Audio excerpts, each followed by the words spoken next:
Right, so let's go back to our earlier interview with Professor Mary-Ann Davies from the University of Cape Town School of Public Health. Thanks so much for your time and waiting for the President to finish speaking. So we spoke about the projections of death around COVID-19 and HIV and how we haven't seen that. What percentage of COVID-19 deaths have there been with people with diabetes as a comorbidity? And what can people with diabetes or diabetics do to try and protect themselves in a time like this? Thank you very much. I just want to highlight that although I am affiliated with the University of Cape Town, I'm here really as a representative of the Western Cape Department of Health, who is my employer. So we have seen a high proportion of deaths in people with diabetes. In the analysis that we did, which was a routine analysis rather than a research study, looking at Western Cape population data, we found that about half of COVID deaths could be considered attributable to diabetes. And diabetes is particularly a risk factor if your blood sugar is poorly controlled.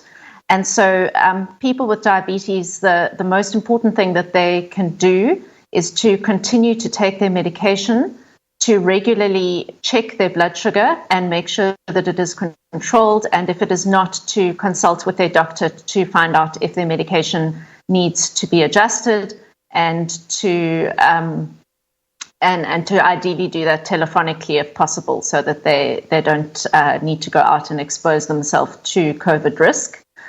People with diabetes can also reduce their risk of COVID by losing weight. We know that obesity is an important risk factor for poor COVID outcomes, and that diabetes and obesity are linked to one another. And although it takes time to lose weight, COVID's going to be around for a long time, and so it's important that people try to lose weight by following a healthy diet and by exercising regularly, like going out for a jog or for a brisk walk.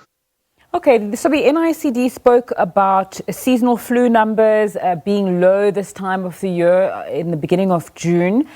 How do we expect to see those flu numbers progressing as we get deeper into winter, and what effect is this going to have on COVID-19 treatment and also diagnosis?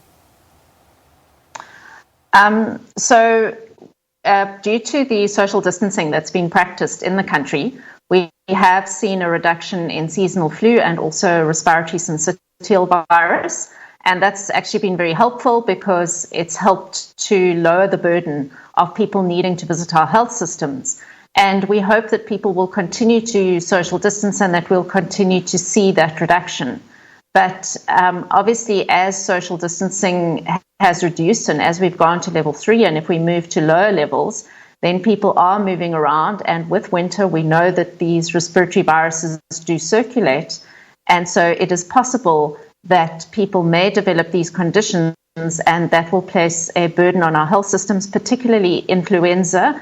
Respiratory syncytial virus tends to occur more in children, and we know that children are not severely affected by COVID, but influenza, although it also occurs more in children, it does occur in adults, and so that would increase the burden on our services, and it would also make it more difficult to be able to distinguish between people who have COVID and people who have flu. Professor Mary-Ann Davies, we have to cut it there from the Western Cape Health Department, speaking to us about COVID-19 and the many factors that are at play in South Africa. It's time for a short break. I'll be back at the top of the hour with your headlines.